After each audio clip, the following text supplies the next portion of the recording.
अस्सलाम वालेकुम my brothers and sisters. Hope आप लोग सब खैरियत से होंगे। और आज हम लोग पढ़ेंगे सी टोकन्स। ये सी टोकन होता क्या है, इसको आज हम लोग डिटेल से समझेंगे। प्रीवियस वीडियोस अगर आपने नहीं देखा है तो आप इस वीडियो को डिस्क्रिप्शन में जाएंगे, आपको प्लेलिस्ट का लिंक मिलेगा। आप प्रीवियस तमाम वीडियोस को देख के आएंगे और मैं ये मान के चल रहा हूँ कि प्रीवियस वीडियोस आपने देखा हुआ है और तब आप ये वीडियो देख रहे हैं ताकि ये वीडियो और आगे आने वाला वीडियो आपको ईजिली समझ में आ जाए। वीडियो शुरू करने से पहले मैं आपको याद दिलाना चाहता हूँ कि अगर अब तक आपने चैनल को सब्सक्राइब नहीं किया है तो क्या कर रहे हो, चैनल को सब्सक्राइब कर दो, इस वीडियो को लाइक भी कर दो, इस वीडियो को शेयर भी कर दो और कमेंट भी डाल देना। So before wasting any time let's get started. C tokens. अब ये सी टोकन होता क्या है? The building blocks of C program, यानी सी प्रोग्राम जो होता है उसका बिल्डिंग ब्लॉक होता है ये, यानी टोकन्स जो है वो सी प्रोग्राम का बिल्डिंग ब्लॉक है। कैसे करके है ये समझेंगे आज। Understanding token is a fundamental in C programming as they form the building block of C code. यानी सी में जो भी आप प्रोग्राम या कोड लिखते हैं ना, उस सब का बिल्डिंग ब्लॉक से, यानी वो सब टोकन से मिलकर बनता है। तो ये टोकन है क्या फिर? Tokens represent the smallest individual unit of the C program aiding in syntax analysis and code interpretation. यानी जो सबसे स्मॉलेस्ट यूनिट है, सबसे स्मॉलेस्ट इंडिविजुअल यूनिट है जो सी प्रोग्राम में होता है, वो है टोकन्स। तो ये टोकन्स है क्या? आप ये समझ सकते हैं कि सब कुछ टोकन से मिलकर बना। वो कैसे? डेफिनेशन और टाइप समझेंगे तो समझ में आ जाएगा। डेफिनेशन और टाइप क्या है टोकन्स का? Definition: tokens in C programming are the smallest individual unit constituting a C program. They include keyword, identifiers, constant, string, operator and special symbols. आपको पता है कि ये सब हम लोग को पता है क्या होता है। आइडेंटिफायर क्या होता है हमारे, हमें पता है कांस्टेंट क्या होता है, हमें पता है कीवर्ड क्या होता है, हमें पता है ऑपरेटर क्या होता है, स्ट्रिंग क्या होता है। ये सब टोकन्स ही होते हैं। अब टोकन्स का कुछ टाइप्स होता है। तो types of token: C tokens are categorized into these types. अब ये क्या क्या टाइप है समझ लेते हैं। सबसे पहले कीवर्ड टोकन्स होता है, जिसमें क्या आएगा, जितना भी किस्म का कीवर्ड सी प्रोग्रामिंग लैंग्वेज इस्तेमाल होता है वो आएगा। जैसे कि फॉर आएगा, इफ आएगा, व्हाइल आएगा, कंटिन्यू आएगा, ब्रेक आएगा, एंड आएगा। आपको पता है there is a lots of keywords. ठीक है, नेक्स्ट वीडियो में हम लोग कीवर्ड्स पे भी डिटेल में डिस्कस करेंगे, कितना सारा कीवर्ड्स है, क्या कितना आइडेंटिफायर्स है, ये सब हम लोग पढ़ेंगे। ठीक है, तो कीवर्ड जितना भी है वो टोकन्स का टाइप में आता है, यानी इसको कीवर्ड टोकन्स कह सकते हैं। इसके बाद जो आइडेंटिफायर्स, आइडेंटिफायर्स का मतलब क्या होता है? यूजर डिफाइंड नेम, यानी आप जो नाम वेरिएबल का रखते हैं या फंक्शन वगैरह का रखेंगे, वो यूजर डिफाइंड जो होगा उसको आइडेंटिफायर कहते हैं। तो वो भी एक टोकन होता है। इसके बाद आता है कांस्टेंट। कांस्टेंट का मतलब क्या होता है? न्यूमेरिक और कैरेक्टर लिटरल्स, यानी कांस्टेंट का मतलब जो बदल नहीं सकता। फॉर एग्जांपल मैंने एक वेरिएबल बनाया a और उसके अंदर मैंने डाल दिया 2। अब 2 तो एक कांस्टेंट है, वो तो बदलेगा नहीं, तो ये कांस्टेंट टोकन में आ जाएगा। सेम एज अगर मैंने एक स्ट्रिंग के अंदर नाम लिख दिया आमिर या रोहन, तो अब रोहन बदलेगा नहीं ना, जब तक मैं बदलू ना, वो तो वेरिएबल नहीं है, तो ये कांस्टेंट होगा, चाहे स्ट्रिंग हो चाहे न्यूमेरिक हो। इसको हम लोग कहेंगे कांस्टेंट टोकन, यानी ये इस कैटेगरी में आएगा। दूसरा है स्ट्रिंग। स्ट्रिंग में क्या है? Sequence of characters enclosed in double quotes. अच्छा, अब दोनों में फर्क क्या है? देखिए, कांस्टेंट और स्ट्रिंग में क्या फर्क है? बहुत माइनर सा फर्क है। कांस्टेंट में आपको पता है सी प्रोग्रामिंग लैंग्वेज में एक कैरेक्टर भी होता है, एक स्ट्रिंग भी होता है। कैरेक्टर में आप एक अल्फाबेट को स्टोर करवाते हैं, जैसे कि ए, डी, एल,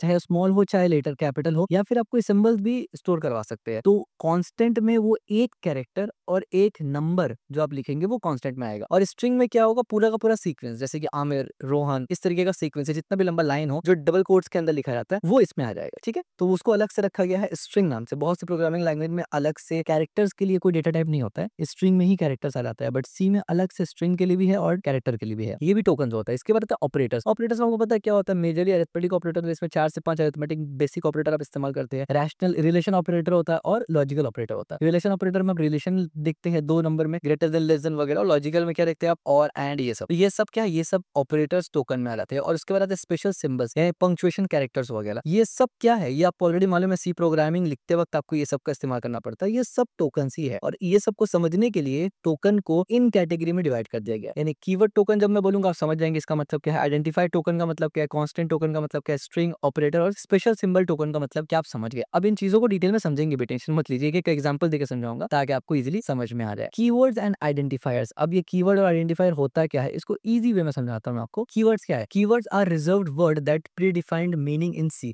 यानी आप जब वेरिएबल बनाते हैं, फॉर एग्जांपल मैंने बनाया एक्स या फिर मैंने बनाया बॉल नाम का वेरिएबल, तो सी को समझ में आ जाएगा कि बॉल नाम का वेरिएबल मैंने बनाया है, वो यूजर डिफाइंड वेरिएबल है। लेकिन अब सी में ऑलरेडी कुछ नाम है, वो ऑलरेडी सी उसको इस्तेमाल करता है, उसका एक पर्टिकुलर मतलब समझता है। जैसे कि फॉर एग्जांपल कैर, अगर ये जो कैर वर्ड है CHAR, एग्जैक्ट इसी फॉर्मेट में, इसी तरीके से अगर मैं कैर लिखूं तो वो सी में उसका एक ऑलरेडी फिक्स्ड मतलब मौजूद है, तो मैं उसको इस्तेमाल नहीं कर सकता अपना वेरिएबल के तौर पे। सिंपल सी बात है। यानी मैं इफ इस्तेमाल नहीं कर सकता, क्योंकि इफ का मतलब सी में ऑलरेडी एक मतलब सी समझता है उसका कि इसको क्या करना है। हाँ, मैं आई डबल एफ कर दूं, मैं डबल आई एफ कर दूं, या फिर मैं कैपिटल लेटर में लिख दूं अगर इसको, तो चल जाएगा, क्योंकि एग्जैक्ट सेम तरीके से सी में कुछ भी ऐसा नहीं है, तो वो बोलेगा ये यूजर डिफाइंड है। लेकिन एग्जैक्ट ऐसे ही आई एफ इफ अगर मैं स्मॉल केस में लिख दूं तो वो एरर थ्रो करेगा, क्योंकि सी ऑलरेडी उसको इस्तेमाल कर रहा है। इफ का मतलब सी को ऑलरेडी पता है क्या करना है, अब हम उसको डिफाइंड दोबारा से नहीं कर सकते, वो ऑलरेडी डिफाइंड है। ठीक है, तो यही होता है कीवर्ड। आसान शब्दों में आप कीवर्ड वाला नाम इस्तेमाल नहीं कर सकते। क्यों? क्योंकि वो नाम सी ऑलरेडी इस्तेमाल कर रहा होता है किसी और मीनिंग में, आपको दूसरा नाम लेना पड़ेगा। और पूरा का पूरा सी लैंग्वेज में मोटा मोटा इतना ही कीवर्ड्स आता है जो जिससे आप रूबरू होंगे, आप ये कह सकते हैं। ठीक है, तो ये कॉमन कीवर्ड्स है। इंट आपको पता है क्या होता है, फ्लोट आपको पता है क्या होता है, डबल क्या होता है, character, if, else, for, while, do, switch, case, break, continue, return, void, struct, union, enum, size of, type of, const, static, extern, register, auto, volatile, go to, default, signed, unsigned, short and long. ये सब keyword हम लोग धीरे धीरे समझेंगे कि करके जैसे जैसे हम लोग को जरूरत आएगा। ठीक है, ये होता है keyword. Example including if, else, for, and, void, they are not, can not be used as an identifier. यानी इन शॉर्ट आप इन कीवर्ड्स को खुद इस्तेमाल नहीं कर सकते। यानी खुद इस्तेमाल का मतलब है आपको अगर जो वेरिएबल बनाते हैं या फंक्शन बनाते हैं या कुछ भी बनाते हैं ना अपना नाम का,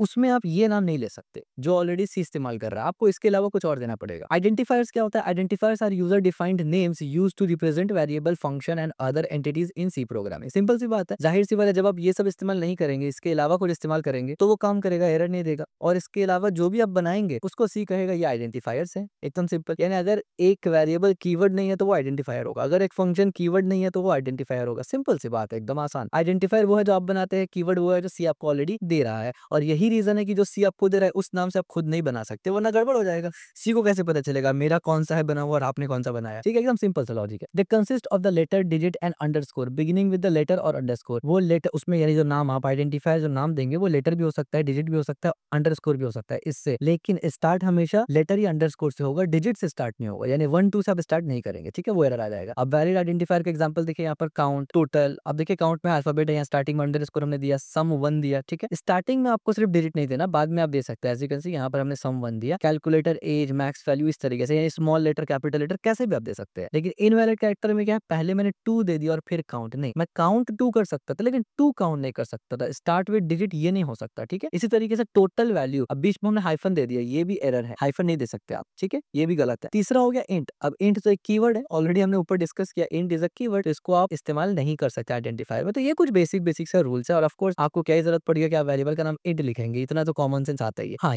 ऐसा किस्म का नाम बहुत से लोग लिख देते हैं बट नहीं लिखना है, हाइफन वगैरह बीच में नहीं देना। और ये वैसे भी बैड प्रैक्टिस होता है। जब आप हाइफन लिखा हुआ चीज में डबल क्लिक करते हैं तो एक सिलेक्ट होता है, दोनों नहीं होता। तो इजीली आप कॉपी पेस्ट नहीं कर सकते। अगर इसके जगह आप अंडरस्कोर कर देंगे ना, डबल क्लिक करेंगे, पूरा अंडरस्कोर के साथ ये कॉपी हो जाता है, तो इजी होता है सिलेक्ट होना, कॉपी पेस्ट करना। या कैमल केस में आप लिख सकते हैं, और ये इनवैलिड है। कांस्टेंट क्या होता है ये बीच में समझ लेते हैं। Number, numeric constant. Numeric constant क्या होता है? Numeric constant represent fixed numerical value such as integer, जैसे कि 1 2 3 -45। फ्लोटिंग पॉइंट जैसे कि 3.14 यानी पाई का वैल्यू 0.7 इतना। साइंटिफिक नोटेशंस हो गए जैसे कि 2.5 ये सब क्या है? ये सब कांस्टेंट है, ये सब आपने एग्जैक्ट नंबर पास किया है। ठीक है, यानी ये हार्ड कोडेड नंबर है ना, कांस्टेंट, ये बदलेगा नहीं। और तो ये न्यूमेरिकल कांस्टेंट है। इसका एग्जांपल इंट में आपको पता है, इंट यानी ऐसा आता है, नंबर आएगा। फ्लोट में रियल नंबर आ जाएगा, यानी जो डेसिमल्स है वो भी आ जाएगा। इसी तरीके से डबल नंबर पे क्या रहता है, साइंटिफिक नोटेशन के लिए इस्तेमाल किया जाता है। और लॉन्ग नंबर में क्या क्यों इस्तेमाल किया जाता है? लॉन्ग इंटीजर इस्तेमाल किया जाता है, जहाँ पर डिजिट्स काफी ज्यादा हो। अब वो डायरेक्ट हो या फिर पॉइंट्स में प्रिसीजन हो, व्हाटएवर, जहाँ पर 10-12 तक डिजिट जाता है, आप लॉन्ग का इस्तेमाल करते हैं। अब ये यूज केस पे डिपेंड करता है। अगर आप कोई साइंटिफिक से रिलेटेड काम करेंगे, कोई मशीन लर्निंग वाला काम अगर कुछ हद तक करे, तो फिर वो जरूरत पड़ेगा। आपको ऊपर ऊपर से सिर्फ इतना जानना होता है ना कि इंट क्या काम में आता है, फ्लोट क्या काम में आता है, डबल क्या काम में आता है और लॉन्ग क्या काम में आता है। और इसका एग्जांपल दिखता कैसे है? मोस्ट ऑफ द टाइम आप इंट के साथ ही डील कर रहे होंगे, कभी कभी फ्लोट पे जाएंगे, और चांसेस बहुत कम है कि डबल डिस्टेंस ये सब में अप्लाई आएंगे। ठीक है, लेकिन मालूम होना जरूरी है। अब कैरेक्टर कांस्टेंट क्या होता है? देखिए, जैसे मैंने पहले ही कहा था कि A5। अब देखिए 5 आप कहेंगे ये तो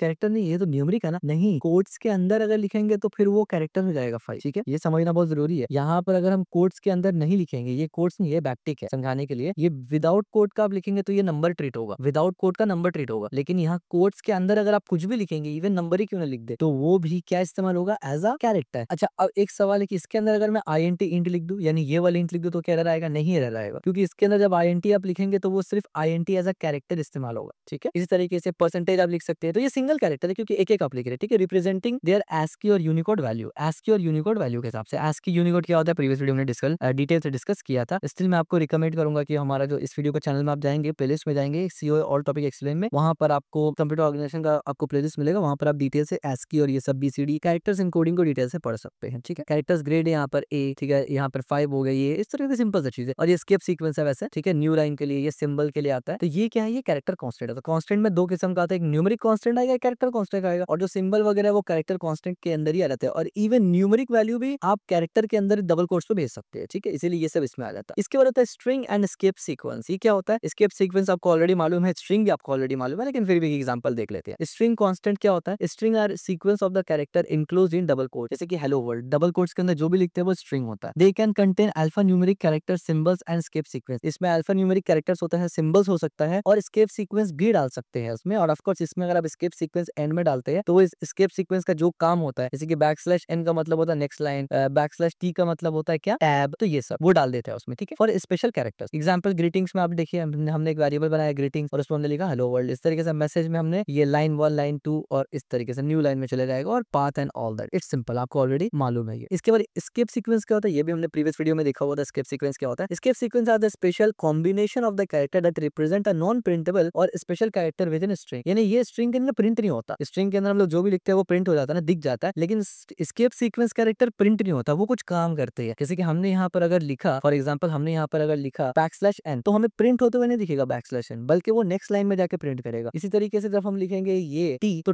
t से वो टैब प्रिंट नहीं करेगा, वो बेसिकली स्पेस डाल देगा, ठीक है, यानी ये चीज प्रिंट नहीं होगा, एग्जैक्ट स्पेस आ जाएगा। इसका अलग अलग काम है। इस पे भी हमने काफी सारा चीज देखा था, न्यू लाइन क्या होता है, हॉरिजॉन्टल कैसे डालते हैं, इस तरीके से कैरी रिटर्न कैसे डालते हैं, backslash, double quote, single quote, null character, ये सब कहाँ आ जाएगा, स्केप सीक्वेंस और स्ट्रिंग टोकन्स के अंदर आ जाता है ये, ठीक है। इसके बाद अरिथमेटिक ऑपरेटर्स, यानी ऑपरेटर टोकन्स के अंदर अगर हम लोग आएंगे, तो यहाँ पर आप देखिए arithmetic operator, plus, minus, multiplication, division, percentage या module, perform arithmetic operation on the value on the numeric value. Addition करेंगे, आपको पता है ये सिंपल सा कोड है, सब्ट्रैक्शन का, मल्टीप्लिकेशन है, डिवीजन और ये रिमाइंडर का है, ठीक है। इसके एग्जांपल आप यहाँ देख सकते हैं, हमने यहाँ पर एग्जांपल दिया, वीडियो को पॉज करके देख सकते हैं, काफी सिंपल सा चीज है। इसके बाद रिलेशनल एंड लॉजिकल ऑपरेटर्स, आपको पता है ये भी एक किस्म का ऑपरेटर। रिलेशन ऑपरेटर का मतलब क्या, जैसे कि डबल इक्वल टू यानी कंपेयर करना, बराबर है कि नहीं, नॉट इक्वल टू बराबर है या नहीं, यानी अगर ये बराबर है तो ट्रू प्रोवाइड करेगा, यानी ये चेक करेगा बराबर है कि नहीं, अगर है तो ट्रू देगा या काम करेगा, और ये चेक करेगा बराबर नहीं है क्या, अगर बराबर नहीं है तो ट्रू देगा, या कुछ भी काम करवाना है आप करवा सकते हैं। इसी तरीके से ग्रेटर देन, लेस देन, और एक लॉजिकल ऑपरेटर होता है, यानी डबल एम्परसेंट एंड, अगर दोनों हो तो कोई काम करवाना है, या दोनों में से कोई एक हो तो काम करवाना है। सिंपल डिजिटल का पॉइंट यहाँ पर है, ठीक है। Perform comparison and logical operation, equality check यहाँ पर कर सकते हैं, अगर ए और बी बराबर हो तो नॉट इक्वल चेक करेंगे, अगर ए बी के बराबर ना हो तो लेस देन चेक करेंगे, अगर ए बी से छोटा हो तो ग्रेटर देन चेक करेंगे, अगर ए बी से बड़ा हो तो लेस देन इक्वल टू, दोनों चेक कर सकते हैं कि क्या ए छोटा है बी से या बराबर है बी के, तो कुछ काम करवाना है। इस तरीके से ग्रेटर देन इक्वल चेक करेंगे कि क्या ए बी से बड़ा है या बराबर है, तो कुछ काम करवाना है। लॉजिकल एंड, हम बोले क्या ए 0 से बड़ा है और बी 0 से बड़ा है तो ही कोई काम होगा, दोनों ट्रू होना चाहिए तभी काम होगा। लॉजिकल और हम लोग देखेंगे क्या ए 0 से बड़ा है या फिर बी 0 से बड़ा है, दोनों में से कोई एक चीज भी ट्रू होगा तो काम बन जाएगा। ये हम लोग आगे पढ़ेंगे, टेंशन मत लेना, अब बस ओवरव्यू दे रहा हूं आपको। और लॉजिकल नॉट का मतलब है कि अगर ए 0 से बड़ा नहीं है तो ये काम कर दूं, ठीक है। नॉट का मतलब बेसिकली इन्वर्ट कर देता है जो हमारा रिजल्ट है उसको। Assignment and increment decrement operator, ये भी आ जाता है असाइनमेंट ऑपरेटर्स के अंदर, ये भी आ जाता है असाइनमेंट इंक्रीमेंट डिक्रीमेंट ऑपरेटर। इसमें क्या होता है, इज इक्वल टू होता है, प्लस इक्वल टू होता है, माइनस इक्वल टू होता है, प्लस प्लस होता है, माइनस माइनस होता है, ठीक है। लूप में आप ये प्लस प्लस काफी ज्यादा देखेंगे। प्लस प्लस का मतलब एक से मॉडिफाई कर दो, माइनस माइनस का मतलब एक से डिक्रीज कर दो, और माइनस इक्वल टू का मतलब माइनस करके जो भी है उसको ये कर दो, और इसका मतलब प्लस करके कर दो। ये सब हम लोग आगे पढ़ेंगे डिटेल में। मॉडिफाइड वैल्यू, ठीक है। इसमें असाइन कैसे होता है, वैल्यू असाइन करेंगे वेरिएबल के अंदर, इससे आप क्या करते हैं, ऐड और असाइन, यानी ऐड करके उसी वक्त असाइन कर देते हैं सेम वेरिएबल में। इसमें सब्ट्रैक्ट करके असाइन करते हैं, इसमें मल्टीप्लाई करके असाइन करते हैं, इसमें डिवाइड करके असाइन करते हैं, इसमें रिमाइंडर मॉड्यूलस करके असाइन करते हैं, इसमें इंक्रीमेंट कर देते हैं एक नंबर से, और इसमें डिक्रीमेंट कर देते हैं एक नंबर से। और इसका सैंपल सा कोड हमने यहाँ पर लिखा हुआ है, आप पॉज करके इसको देख सकते हैं। इसके बाद special symbols token, special symbol include punctuation characters like parenthesis, यानी पंक्चुएशन कैरेक्टर्स क्यों कहते हैं, जैसे पैरेंथेसिस हो गया, कर्ली ब्रैकेट्स हो गया, कर्ली ब्रेसेस हो गया, ब्रैकेट्स हो गया, कॉमा हो गया, डॉट हो गया, कोलन हो गया, सेमीकोलन हो गया, एरो, ये सब पंक्चुएशंस में आते हैं, ठीक है। इनको पंक्चुएशंस कैरेक्टर्स कहते हैं, ये भी टोकन होते हैं। पैरेंथेसिस आपको पता है फंक्शन में लगता है पैरेंथेसिस, इस तरीके से फंक्शन बॉडी में ब्रेसेस लगता है। जिस तरीके से हमें एरे के साथ जब काम कर रहा हूँ या कैरेक्टर्स का लेंथ वगैरह डालना हो, ब्रैकेट्स वहाँ काम आता है। कॉमा आपको पता है कहाँ काम आता है, कई सारे जगह कॉमा आप इस्तेमाल करते हैं। इस तरीके से सेमीकोलन तो बहुत जगह काम में आता है, स्टेटमेंट खत्म होने पे हमें लगाना पड़ता है। कोलन भी कई जगह में लगाना पड़ता है, डिपेंडिंग ऑन आप क्या इस्तेमाल करेगा, फॉर लूप वगैरह इस तरीके कोई चीज इस्तेमाल करेंगे तो। इस तरीके से use structure C code and defined block expression and statement, ठीक है, इन सब में ये जरूरत पड़ता है। तो ये पैरेंथेसिस होता है फंक्शन कॉल और एक्सप्रेशन के लिए, ब्रेसेस होता है कोड ब्लॉक फंक्शन बॉडीज के लिए, ये ब्रैकेट होता है एरे इंडेक्सिंग के लिए, ये कॉमा होता है सेपरेट आइटम लिस्ट, यानी लिस्ट में आइटम को सेपरेट करने के लिए एरे के अंदर भी, और इसके अलावा भी सेमीकोलन होता है स्टेटमेंट को टर्मिनेट करने के लिए, कोलन होता है लेबल्स कंडीशन ऑपरेटर्स में इस्तेमाल होता है, डॉट इस्तेमाल होता है स्ट्रक्चर मेंबर एक्सेस, ठीक है, यानी किसी भी चीज को एक्सेस करना हो डॉट से आप एक्सेस करते हैं। ये ऑब्जेक्ट वगैरह का ऑप्शन यानी तरीका होता है आगे जाके, सी में हालांकि ऑब्जेक्ट नहीं है लेकिन वही कॉन्सेप्ट यहाँ पे इस्तेमाल होता है। Arrow pointer to structure member. तो यहाँ पर इसका एक बेसिक सा कोड हमने यहाँ पर लिखा हुआ है, ठीक है, एज सिंपल एज दैट। तो स्पेशल सिंबल क्या होता है, पंक्चुएशन कैरेक्टर्स होते हैं। टोकनाइजेशन एंड लेक्सिकल एनालिसिस, अब ये फाइनली हमने क्या किया, हमने पूरा ये जो जितना भी टाइप्स था ये सब टाइप हमने पढ़ लिया। टोकनाइजेशन आप समझ गए, टोकनाइजेशन क्या होता है आप समझ गए, कितना टाइप्स का होता है आप समझ गए, और एक एक टाइप को हमने डिटेल से खोला आप समझ गए। अब आखिर में समझते हैं टोकनाइजेशन एंड लेक्सिकल एनालिसिस क्या होता है। What is lexical analysis? The process of breaking down of C program into tokens is called lexical analysis. हमें पता है कि सबसे पहले सी एक टोकन के फॉर्म में होता है ना, अलग अलग। अब आइडेंटिफायर एक टोकन है, तो आइडेंटिफायर को हमने अलग इंट लिखा, उसके बाद इक्वल टू दिया वो भी टोकन है, उसके अंदर कुछ कैरेक्टर लिखा वो भी टोकन है, सेमीकोलन दिया वो भी टोकन है। यानी पूरा का पूरा प्रोग्राम में टोकन टोकन टोकन बहुत सारा। यानी आप ये बोल सकते हैं एक छोटा सा सिंपल हेलो वर्ल्ड प्रोग्राम जो हमारे सी में हम लोग लिखते हैं वो मल्टीपल टोकन से जुड़ के बनता है। तो लेक्सिकल एनालिसिस में यही होता है, वो जो मल्टीपल टोकन्स को हमने जोड़ के एक प्रोग्राम को बनाया था ना, कंप्यूटर या लेक्सिकल एनालिसिस में उन्हीं को दोबारा से ब्रेक डाउन करके टोकन में लेके जाया जाता है, या एनालिसिस के लिए उसको ब्रेक डाउन किया जाता है, क्योंकि at the end of the day वो टोकन कन्वर्ट होंगे, कंपाइलर उसको कन्वर्ट करेगा 0-1 में, क्योंकि कंप्यूटर को तो 0-1 समझ में आता है। तो टोकनाइजेशन इसलिए होता है ताकि इजीली वो प्रोसेस बाय प्रोसेस किया जा सके। तो इसी चीज को यानी the process of breaking down C program into token is called lexical analysis. यानी लेक्सिकल एनालिसिस वो है कि जो टोकन्स को आपने जोड़ा उसको वापस से तोड़ा जाएगा, क्योंकि कंप्यूटर को 0-1 में देना है, उसको कन्वर्ट कंपाइलर करेगा। इसलिए tokenisations involve identifying tokens and categorise them based on their type. और जब टोकनाइजेशन एनालिसिस होता है ना, तो टोकनाइजेशन इन्वॉल्व होते हैं, यानी एनालिसिस में इस चीज का इन्वॉल्वमेंट होता है कि वो जो टोकन्स है जब उसको तोड़ा जाएगा तो एक स्ट्रक्चर वे में तोड़ा जाता है। हमने ऊपर कई सारा टाइप देखा था टोकन्स का, उन टाइप में ऑटोमेटिकली वो चला जाता है कि कितना टोकन्स आपने किस टाइप का इस्तेमाल किया है। Tokenisation tool, lexical analysis and tokeniser, lexical analyser and tokeniser are used to scan source code. यानी जो लेक्सिकल एनालाइजर होता है या टोकनाइजर होता है, टूल जो होता है, ये टूल्स क्या करता है ना, सोर्स कोड को स्कैन करता है। ऑफ कोर्स सोर्स कोड ही में तो पूरा का पूरा सी का कोड लिखा होगा ना, और वो क्या करते हैं, रिकॉग्नाइज कर लेते हैं टोकन्स को। ऑफ कोर्स क्योंकि सी के लिए जब ये काम करेंगे तो सी का टोकन इनको मालूम ही होगा क्या होता है और हमने इस्तेमाल किया होता है, तो वो क्या करेंगे, सी का टोकन को रिकॉग्नाइज करेंगे and pass them into the parser for further syntactic analysis. यानी वो टोकन्स को पूरा ब्रेक डाउन कर लेंगे जितना भी है हमारे कोड में, कैटेगराइज करने के बाद उसको वो भेज देंगे आगे पार्स करने के लिए। पार्स करने के लिए क्या मतलब, आगे समझाऊंगा, आपको समझ में आएगा। पार्स करना मतलब उसको मजीद ब्रेक डाउन करना और उसको मजीद उसके ऊपर प्रोसेस लगाना। तो सबसे पहले हमारा सोर्स कोड क्या होता है, टोकनाइज होता है। उसके बाद आप देखिए इस तरीके से सोर्स कोड है, लेक्सिकल एनालिसिस होगा, टोकनाइज होगा, यानी ये हमारा सोर्स कोड हमने लिखा, लेक्सिकल एनालिसिस किया गया, उसे टोकन निकाला गया, उसके बाद सिंटैक्स एनालिसिस होगा, देन पार्सर ट्री बनेगा। इसका एक एग्जांपल अगर मैं आपको यहाँ पर दिखाऊं तो ये कुछ इस तरीके से होगा, एग्जांपल ऑफ टोकनाइजेशन। ये मैं प्रैक्टिकल एग्जांपल दिखा रहा हूँ आपको कैसे वो काम करता है। मान लीजिए हमारा सोर्स कोड, वैसे तो इतना छोटा नहीं होता बट मान के चलिए हमारा सोर्स कोड में है int sum a plus B. एक सिंपल सा कोड है, ये क्या कर रहा है, a प्लस बी को ऐड करेगा और उसका जो भी वैल्यू है वो सम के अंदर डाल देगा, जो कि एक नंबर ही होगा, इतना सिंपल। अब इसमें क्या क्या टोकन है भाई, इंट भी टोकन है, सम एक वेरिएबल है ये भी टोकन है, इज इक्वल टू ये भी टोकन है, किस तरीके से a b प्लस कोलन ये सब टोकन है। तो देखिए काम कैसे करेगा, सबसे पहले टोकन्स में जाएगा, सबसे पहले कीवर्ड टोकन में इंट को डाल देगा क्योंकि इंट कीवर्ड टोकन में से था। उसके बाद आइडेंटिफाइड टोकन में सम को डाल देगा क्योंकि सम क्या था, आइडेंटिफाइड टोकन था। ऑपरेटर टोकन में क्या करेगा, इक्वल टू को डाल देगा क्योंकि इक्वल टू ऑपरेटर टोकन था।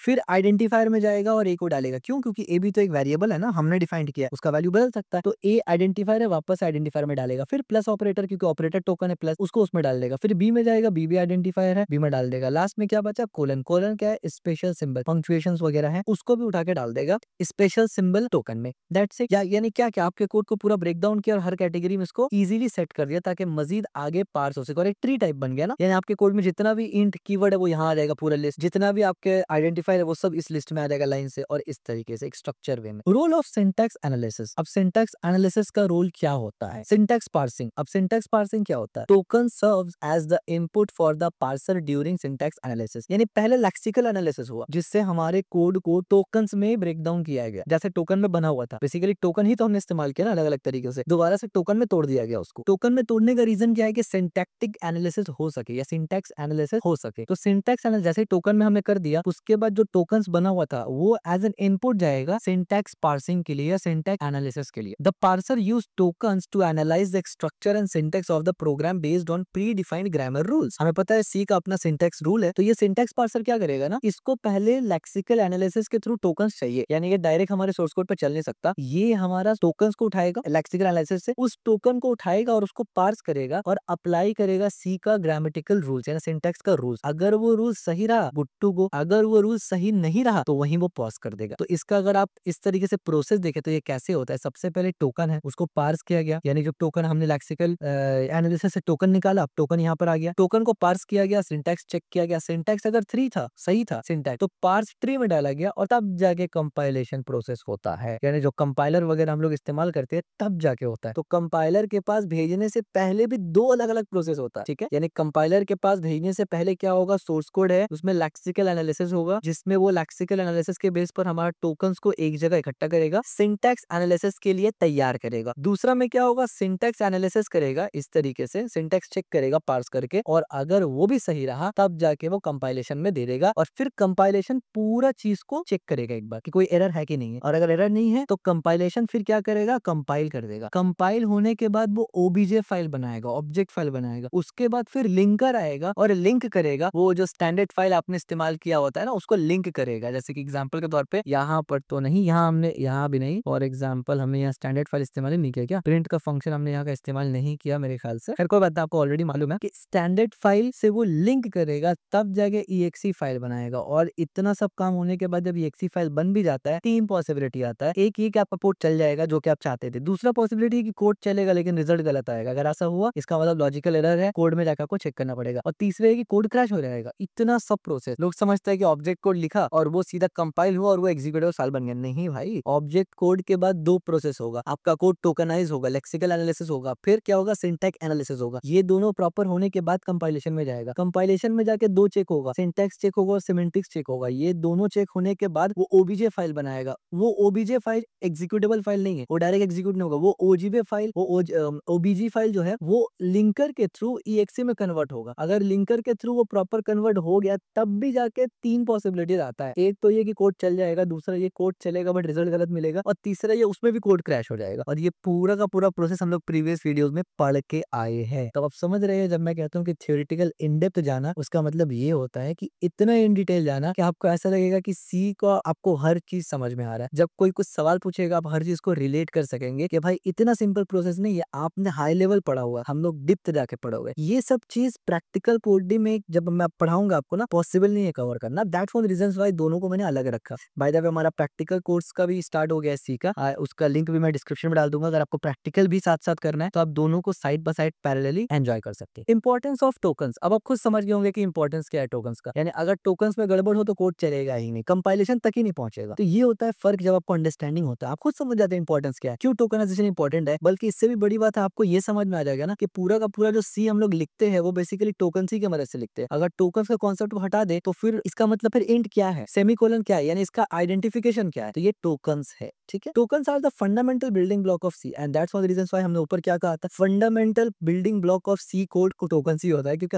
हर चीज टोकन ही है जो आप लिख रहे हैं, ठीक है। They enable the compiler to understand the structure of the code. और एक्चुअली में जब टोकनाइजेशन और सिंटैक्स एनालिसिस पूरा होता है, यानी टोकन लेक्सिकल एनालिसिस और सिंटैक्स एनालिसिस पूरा होता है, तभी कंपाइलर समझ सकता है कि भाई करना क्या है। फिर कंपाइलर अपना काम करता है, फिर लिंकर अपना काम करता है, फिर फाइल बन के आता है, और फिर यूजर यानी एज अ डेवलपर आप अपना काम करते हो, उसको रन करके देखना, और फिर उसमें भी मजीद दिक्कत आ सकता है, ठीक है। Proper tokenization is essential for correct syntax analysis. Of course tokenization में गड़बड़ होगा, सिंटैक्स एनालिसिस तक कभी पहुंचेगा ही नहीं। सिंटैक्स में नहीं पहुंचा तो भाई कंपाइलेशन तो दूर की बात है और एग्जीक्यूशन तो बहुत दूर की बात है। Error in tokenization can lead to compilation failure, यानी जाहिर सी बात है, जैसे ही टोकनाइजेशन में एरर होगा तो कंपाइलेशन भी फेल हो जाएगा, सिंपल सी बात है। Understanding tokens is a crucial for both writing correct C code and for comprehending how C compiler process your program. बहुत इंपॉर्टेंट चीज है। बहुत से लोग सी कोड को लिखना तो जानते हैं लेकिन ये नहीं समझते कि C code behind the scene कितना प्रोसेस से होके चल रहा है, और एक अच्छा सक्सेसफुल सी इंजीनियर या फिर सॉफ्टवेयर इंजीनियर या सिस्टम इंजीनियर या सी डेवलपर आपको अगर बनना है और दूसरे इंजीनियर्स के ऊपर एज लेना है, दूसरे इंजीनियर के ऊपर प्रिफेयर होना है खुद को, तो आपको इन डेप्थ नॉलेज चाहिए ही चाहिए कि सी कैसे काम करते हैं, या कोई भी लैंग्वेज कुछ भी आप कर रहे हो उसमें आपको डेप्थ नॉलेज तो चाहिए ही चाहिए अगर आप दूसरों से स्टैंड आउट करना चाहते हैं। By recognizing the different type of token and their roles you can write more efficient and error free code. जाहिर सी बात है, आप इससे बहुत बेहतर कोड लिख सकते हो, और सिर्फ कोड लिखेंगे नहीं, आपका अंडरस्टैंडिंग भी एकदम नेक्स्ट लेवल हो जाएगा। आप समझ जाते हैं कि जो जो कोड में लिख रहे हैं वो कैसे कैसे करके काम करेगा। So this is all about tokenization in C programming language. अगर वीडियो आपको पसंद आया और अगर अब तक आप देख रहे हैं तो पसंद ही आया होगा, तो इस वीडियो को लाइक जरूर करना, चैनल को सब्सक्राइब जरूर करना और इस वीडियो को शेयर जरूर करना।